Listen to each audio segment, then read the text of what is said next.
Welcome to Fabian's Zeitgeist. I'm your host, Fabian Kira, mechanical engineer by training, global observer by obsession, and professional overthinker by default.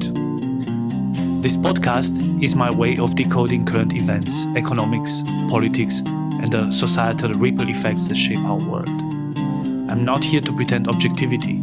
I've lived, learned, and accumulated biases like anyone else. What you'll hear is my unfiltered perspective, honest, flawed, and open to contradiction. As Socrates once said, I know that I know nothing. You do disagree to my opinions. That's good. It means you're thinking. So, no matter where you are, no matter if you're young or old, a woman or a man, you're white, black, Asian, blue for all it matters. If free speech and unapologetic thinking are your thing, then welcome home. With that out of the way, let's jump straight into today's topic.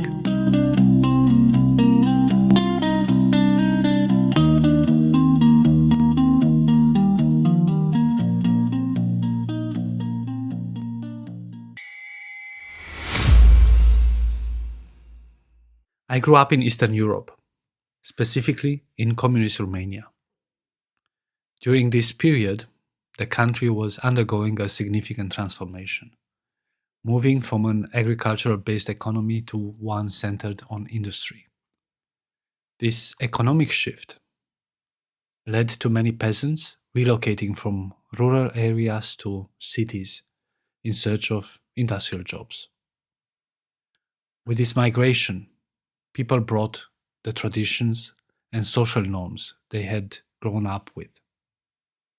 Their perspective on the roles of men and women was deeply influenced by the rural societies from which they came.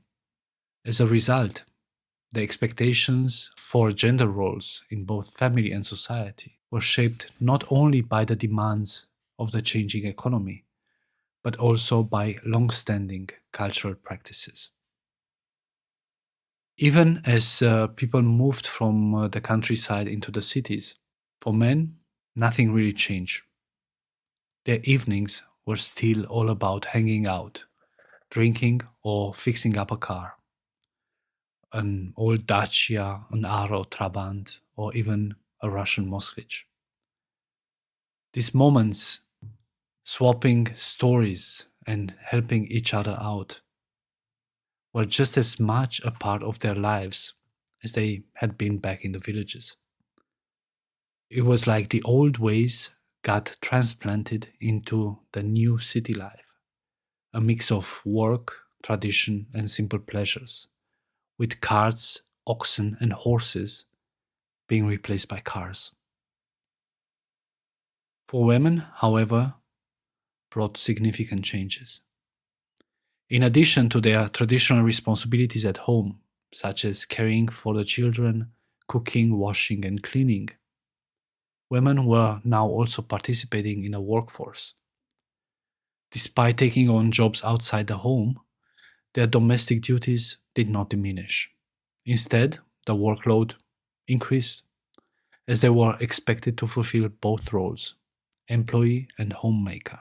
The shift to city life ultimately meant more work and greater expectations for women. On the surface, it might have looked like the men had nothing to be unhappy about. After all, women were working alongside them, the family was surviving, and life seemed to be moving forward. But the reality was more complicated.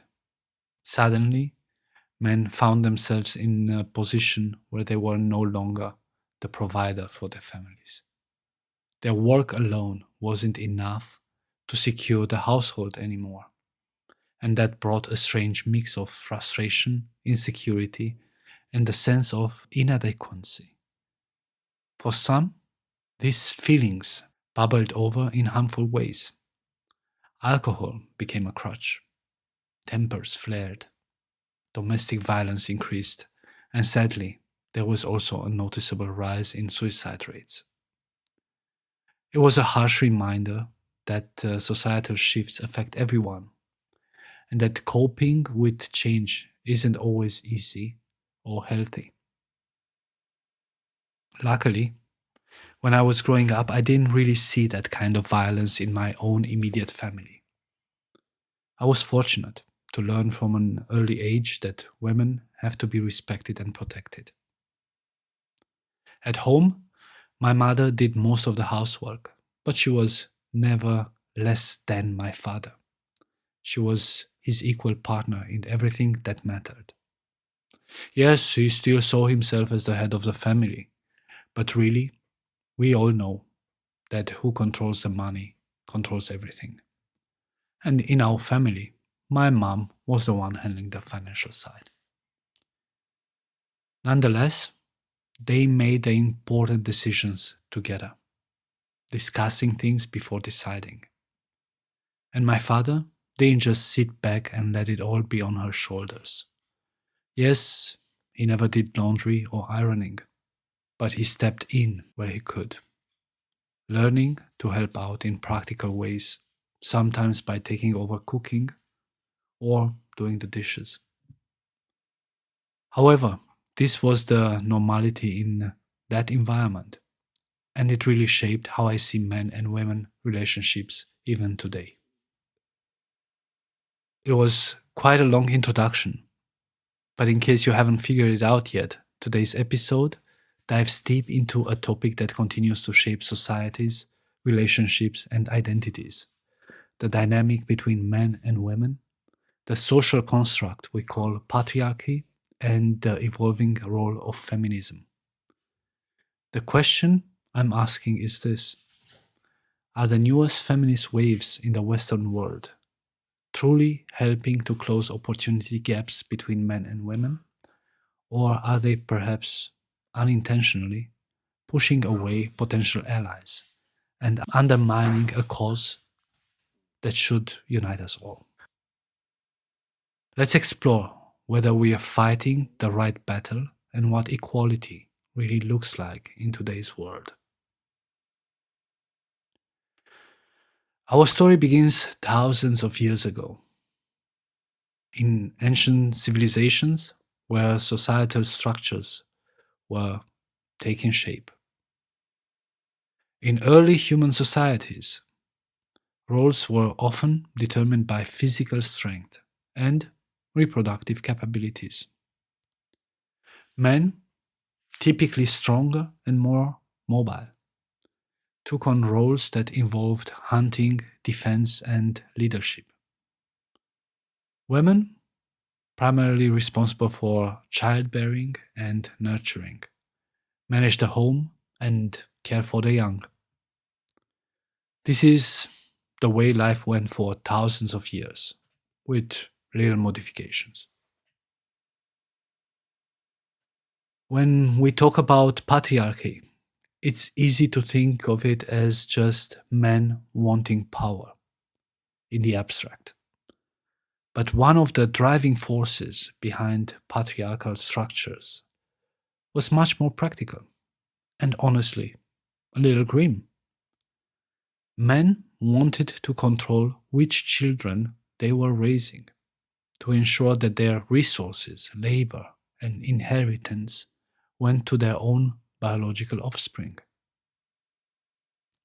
In early societies, where survival was tough and resources were scarce, being certain of paternity was a way to protect the family line. This desire didn't just shape family structures, it influenced laws, customs, and the way societies organized themselves. From property rights to marriage rules, you can see how the underlying need for certainty about one's child became one of the foundation of male dominated hierarchies.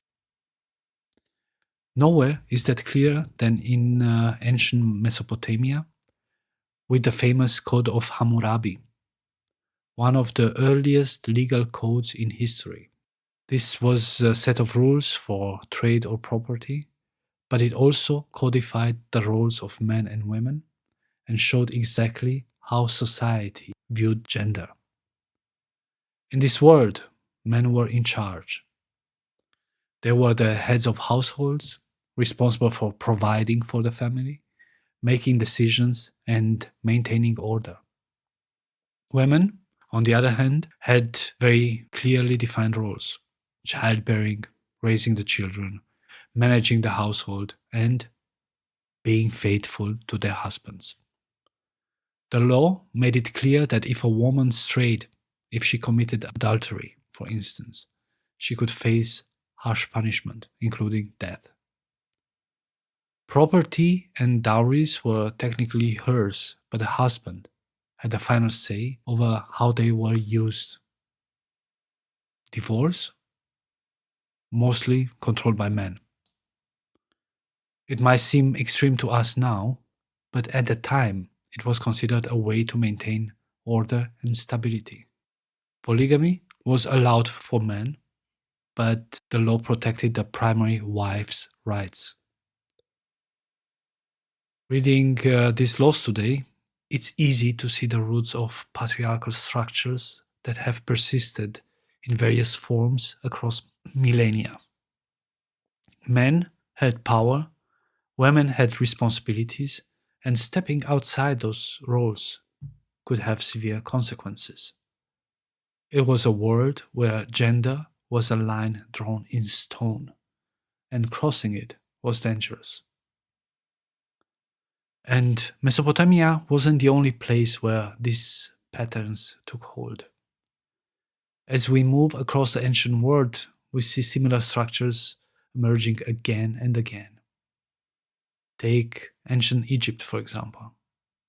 Women had more legal rights than in Mesopotamia. They could own property, run businesses, and in some cases even rule as pharaohs. But despite these exceptions, daily life for most women was still defined by family and household duties. Men dominated political, religious, and economic life. And the expectation was clear. Women were to support, nurture, and follow, while men led, commanded, and protected. Heading further west to ancient Greece, the situation became even more restrictive.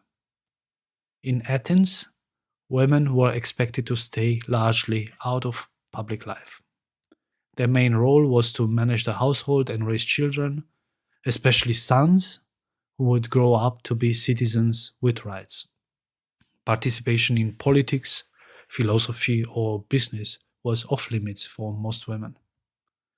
Marriage was about alliances and social stability rather than love or personal choice. Sparta, on the other hand, offered slightly more freedom. Spartan women could own property and train physically, but even there, men dominated public and military life.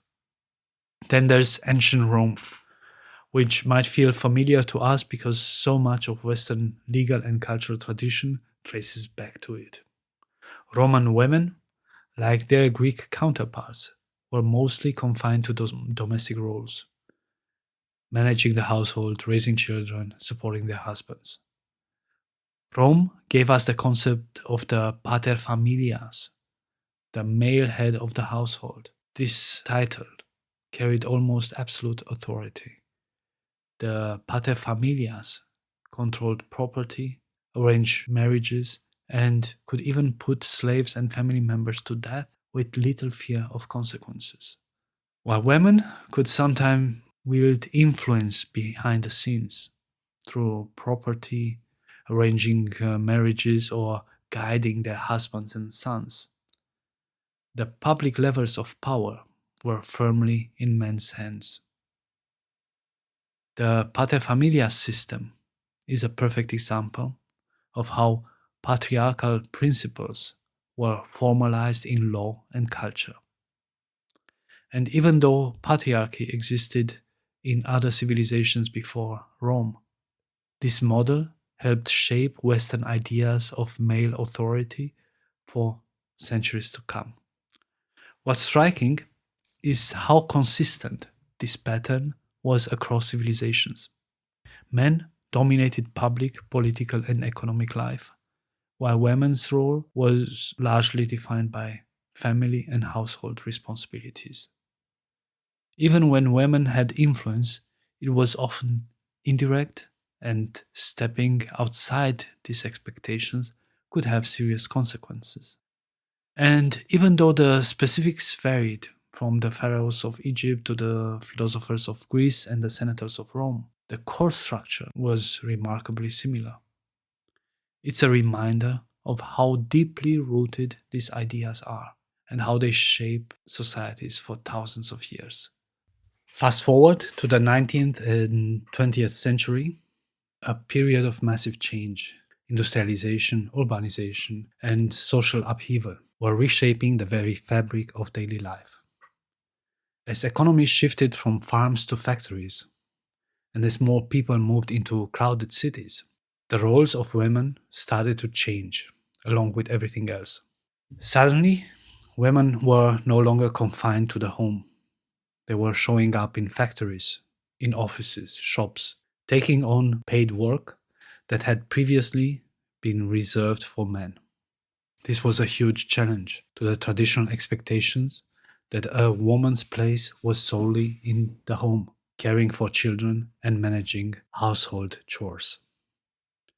Education too became more widely available, opening doors that had long been closed. Girls could go to school, learn to read and write, and in some places even pursue higher education.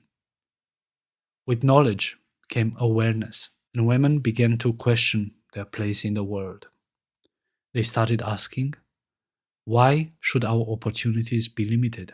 Why should we be restricted to domestic duties when we are just as capable of contributing to society in other ways? These changes weren't smooth or universally welcomed. Many men, and some women, resisted these shifts, fearing that the social order was being upended. Yet, the very act of women stepping into public and professional life planted the seeds of what would become the modern feminist movement. It was a time of both excitement and tension as traditional norms collided with new possibilities, setting the stage for decades of struggle, negotiation, and progress. And that brings us to the rise of the feminist movement, which really took shape as women began pushing back against the limitations imposed on them. The story of feminism isn't a straight line. It's messy, full of debates, setbacks, and breakthroughs. But it's deeply tied to these social and economic changes. In the 19th century, women started organizing, demanding basic rights, especially the right to vote. In the United States, figures like Susan B. Anthony and Elizabeth Cady Stanton tirelessly campaigned for women's suffrage, holding meetings, giving speeches, and writing articles to challenge the status quo. Across the Atlantic, in the United Kingdom, Emmeline Pankhurst and the suffragette used both peaceful and militant tactics to demand recognition. They faced ridicule, imprisonment, and sometimes violence, but they persisted, planting the seeds of political change that would eventually come. By the early 20th century, industrialization had brought even more women into the workforce. Factories, offices, and service industries became spaces where women could demonstrate competence, earn wages, and assert independence. However, this also highlighted a stark reality. While women were doing more outside the home, many still carried the full weight of domestic responsibilities. This double burden became a central issue for early feminists, who argued not only for political rights, but for social reforms that would make life more manageable for women. Things like maternity leave, childcare, and fair labor practices. Now, it's also important to say this: feminism doesn't look the same everywhere. It's not one single movement moving in perfect sync across the world. In fact, while we in Europe or North America might be debating things like quotas, gender neutral language, or who holds the door for whom, in other parts of the world, women are still fighting for the most basic rights: the right to go to school, to work, to drive, or even to leave the house without a male guardian. In countries like Afghanistan or Iran, for example, girls are still being denied access to education. In some parts of Africa and the Middle East, women face child marriage or are subject to strict legal and cultural limitations that define every aspect of their lives. In places like Saudi Arabia, women only recently gained the right to drive, as early as 2018. And even though progress is happening, it's happening at very different speeds. So, feminism isn't really a one size fits all story. While one part of the world is debating representation on corporate boards, another part is fighting for basic safety or freedom from violence. And that's one of the reasons the conversation about feminism can sometimes feel fragmented or even confusing, because the word equality means very different things depending on where you are in the world. But here in the Western world that I'm part of, feminism didn't happen all at once. It evolved in waves. The first wave was mainly about securing legal equality, like the right to vote, the ability to own property, and access to higher education. These are things most of us today take for granted. Stuff that feels so obvious, it's hard to even imagine it being a fight. But back then, these were revolutionary ideas. Women had to campaign, protest, and sometimes risk prison just to be heard. They were challenging centuries of societal norms, and in doing so, they laid a foundation for all the rights and opportunities we take for granted today. Thanks to that first wave, we got the likes of Marie Curie, the first woman to win the Nobel Prize. Actually, the only person ever to win Nobel Prize in two different sciences, physics and chemistry. Her scientific career was possible thanks to access to higher education, something earlier women didn't have. Or Elizabeth Blackwell, the first woman to receive a medical degree in the United States in 1849. The second wave of feminism went further, addressing social, cultural, and economic inequalities.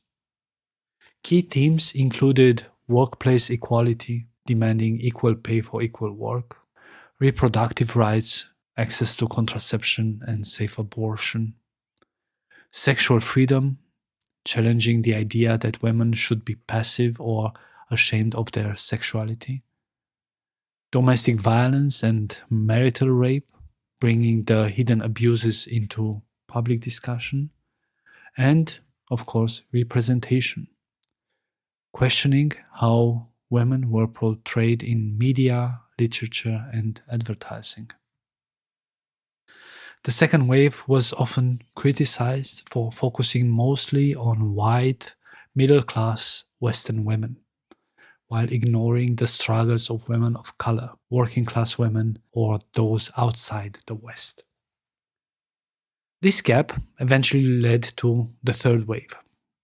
I know that these waves can feel a bit murky if you're not following the academic or activist debates. And I must say that some aspects of these waves are not easy to grasp for my engineer mind. But stick with me, as I'll try to bring some light into the subject. I apologize if I'm maybe not making too much sense, but it is really confusing at times. So, the third wave, which started in the 1990s, isn't about telling women what they can or cannot do. It's actually the opposite. It's about recognizing choice and diversity and saying that women can define feminism for themselves.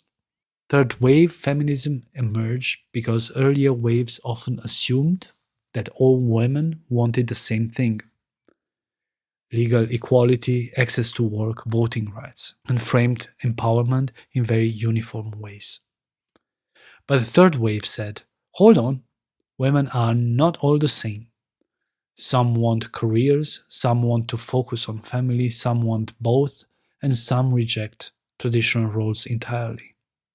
This wave of feminism says you can be a CEO, a mother, wear makeup, wear jeans, be outspoken, or be quiet. Whatever feels right for you. It's about fighting the subtle pressures society puts on women to conform to a single model of acceptable womanhood. So here's the thing. I've been trying to wrap my head around this third wave feminism. I've read a bunch, listened to different takes, and honestly, I'm still confused.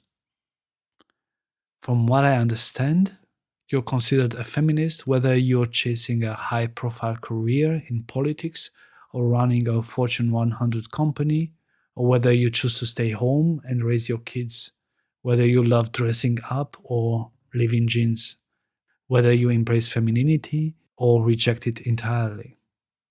And I get it, it's about choice. But part of me wonders, isn't that just being a woman after all? What makes that feminism? And is that not already the reality we live in the Western world? Am I living in a parallel universe? Because when I look around, I see women with rights, with opportunities, with freedom. So, what exactly is this fight about? We are talking about removing prejudices and biases. And here's another layer: prejudices aren't just held by men. I've seen women judge other women. A younger, prettier woman walks into a room, dressed a little bit more revealingly, and suddenly the glances shift. The whispers start. Questions like, who did she sleep with to get that job? Those aren't exclusively asked by men. Quite often, they come from other women. Now, I know these are stereotypes. They don't apply to every person or every situation. They are also sometimes not fair. But let's be honest, stereotypes exist because they help us navigate life. They are shortcuts. They help us avoid repeating the same mistakes, the same disappointments. They are not always fair, but they are not always baseless either. And maybe part of this comes down to something deeper, something wired into us. Because, like it or not, we are not just shaped by culture, we're shaped by biology. Women, generally speaking, tend to be more attracted to strong, dependable men, providers, protectors. Not because they are weak or submissive, but because that instinct has been part of human survival for thousands of years. And men? They're often drawn to youth, beauty, and nurturing qualities. Again, not because they're shallow, but because those traits signal fertility, stability, and care. These patterns don't define everyone, but they do show up across cultures and generations. And they influence the role models we look up to, the ideals we carry, even subconsciously. So when we talk about feminism or equality or breaking norms, we also have to ask how much of what we value is cultural and how much is instinctive. Because you can change culture, not so much instincts. I'm not saying we should be ruled by biology, but I'm saying we shouldn't ignore it either. Maybe the real challenge is finding a balance between freedom and structure, between progress and tradition, between who we are and who we are wired to be. Then we got to the fourth wave of feminism, which is where we are today. This wave is shaped by social media and global connectivity. It's all about visibility, accountability, and systemic change. This is the wave that brought movements like Me Too, giving women and marginalized groups a platform to share experiences of harassment, discrimination, or abuse. Fourth wave feminism is more inclusive than ever, amplifying voices from LGBTQ plus communities, women of color, and marginalized populations across the globe. But honestly, for someone like me, it can sometimes feel a bit mind boggling. This wave isn't about legal rights or quotas anymore. It's not even about women anymore. I sometimes feel like I'm navigating a minefield, unsure of what's considered appropriate or not. I remember growing up, it was completely normal and expected to hold the door open for a woman. That was simply polite. But now in Germany, it's often reversed. Sometimes I get funny looks when I hold a door or make an innocent compliment. It makes me wonder, am I being respectful or am I somehow out of line? Maybe I'm just a dinosaur in this regard, but it's a reality many men are trying to figure out in today's world. And believe me, I'm trying to keep up. I want to talk now about one policy from the late 2000s that keeps coming up in discussions: quotas and representation. It's a fact that women are still underrepresented in politics and leadership roles. Globally, women hold now around 26.5% of parliamentary seats, according to the Interparliamentary Union report from 2025, and about 28% of senior management roles. That last figure comes from a report by Grant Thornton, a global network of accounting and consulting firms that studies businesses all over the world. Their research tracks women in senior positions, giving us a reliable picture of how many women are really reaching the top in companies worldwide. In countries like Sweden and Norway, quotas helped push female representation past 40%. But in places like Japan and India, women in leadership positions remain under 15%. Some argue that quotas are necessary to correct historical inequalities and create real opportunities for women. But not everyone agrees. Jordan Peterson, for instance, warns that quotas can sometimes backfire. He argues that men and women often have different interests and natural inclinations, and imposing quotas may ignore these differences. For him, leadership and authority should be about competence and individual merit, not just group identity. Peterson repeatedly stresses that equality of opportunity, giving women and men the same legal and social chance to succeed, is the goal that should be pursued, rather than equality of outcome, which quotas attempt to enforce. I have to say, I don't find a flaw in Jordan Peterson's argumentation. For me, it doesn't matter whether we are talking about a woman or a man, one race or another.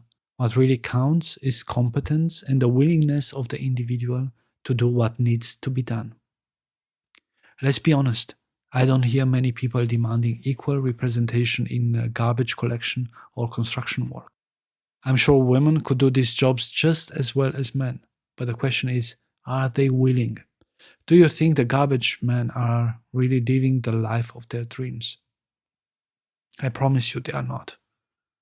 But they are wired a certain way. They need to provide for their families. That's why they do it. And I'm grateful for them. In other areas, some tasks might require physical strength or a certain kind of inclination that varies on average between men and women. The same is valid for politics. I mean, have you guys seen how much time top politicians spend away from home? Being today in New York, tomorrow in Mumbai, the next late evening in a talk show explaining the latest policies? Forget about 5 days work or 9 to 5 work. You can judge their motivation and their accomplishments however you want. But I can promise you, it takes a lot of effort and sacrifice to simply try to keep up. It's not a job with a focus on work-life balance, accommodating all situations and needs. It's a grind, and the reward is inevitably being pushed out sooner or later. There are not many men willing to take these beatings. The reality is that there are even less women.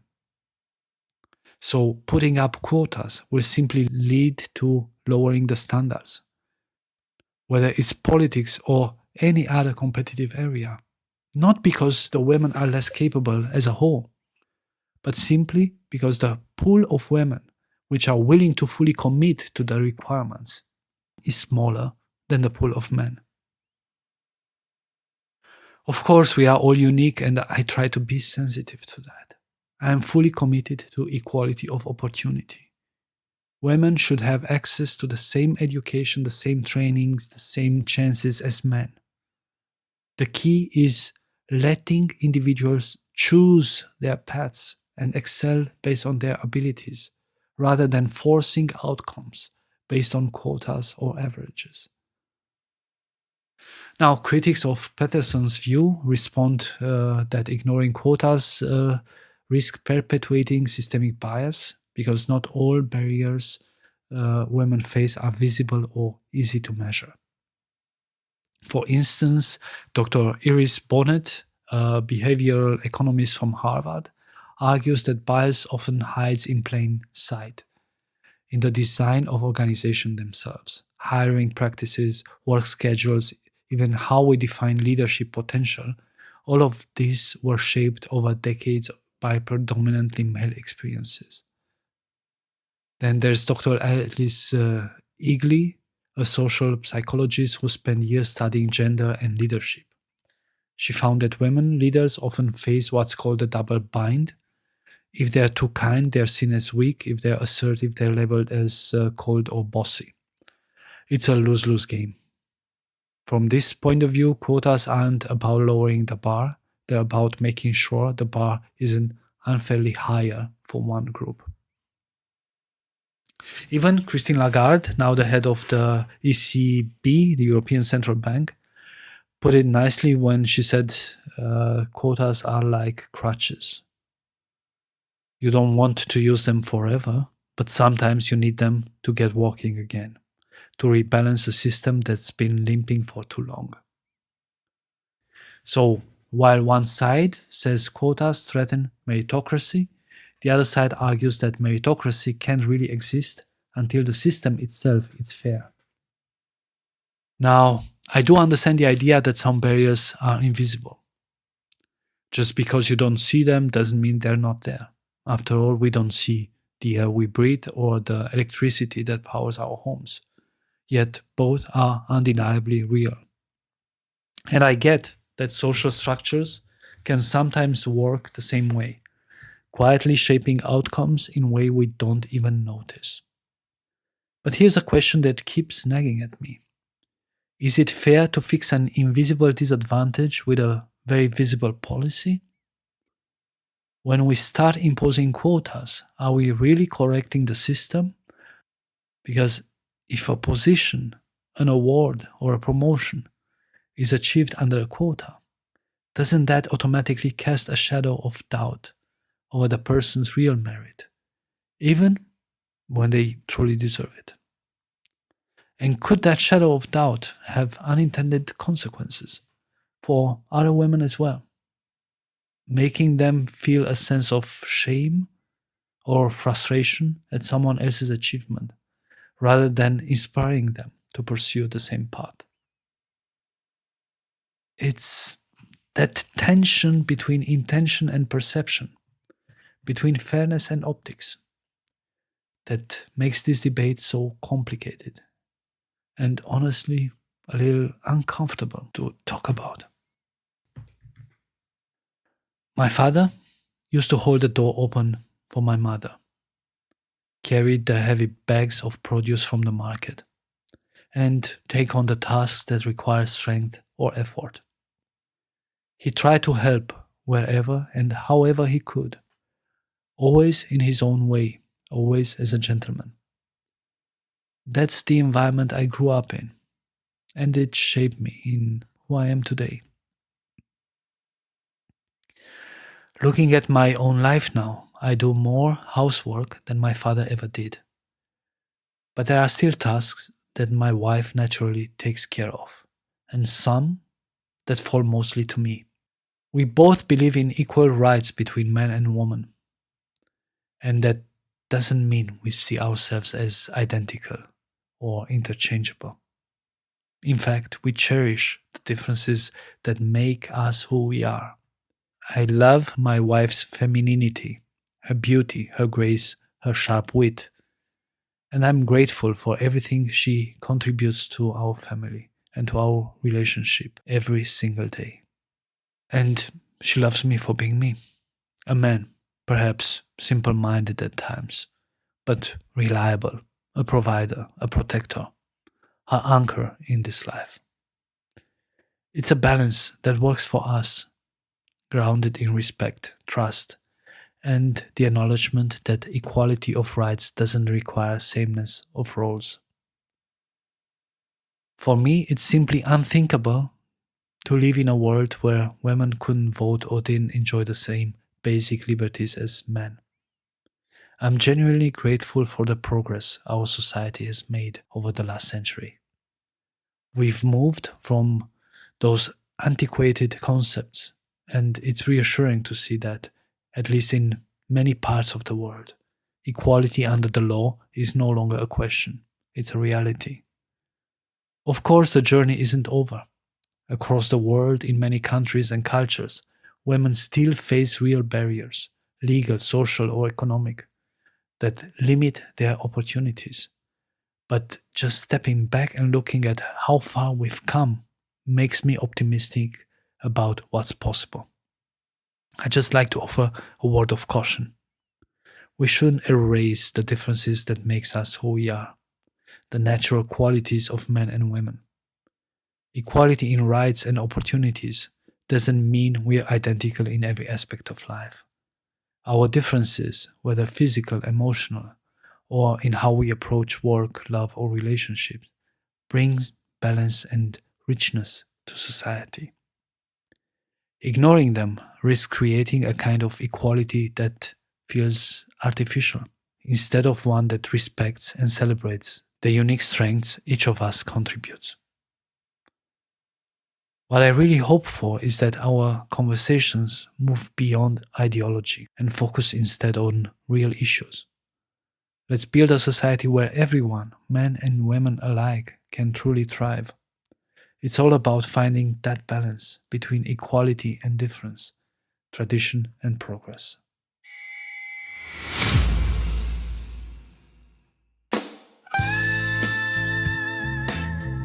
Hi guys, it's Eva, Fabian's better half. At least that's what he calls me. So, did you enjoy the podcast? If you did, go ahead and hit that like button. Even better, rate it and subscribe. That way you'll be notified as soon as new episodes drop and you'll be helping others discover the show. If you'd like to support Fabian's Zeitgeist, you can do so by donating via the PayPal link, which is available on the podcast's website, www.fabianszeitgeist.com. That's FABIANSZEITGEIST. Your contribution helps ensure the continuation of the podcast and keeps the conversation going. Also, don't forget to leave us your feedback. It helps shape the direction and quality of future episodes, so feel free to share your thoughts. Until next time, stay critical, ask questions, form your own opinions, and be ready to change them if you hear better arguments. Fabian always listens, eventually, especially when I tell him he's wrong, which is often. Alright, bye guys.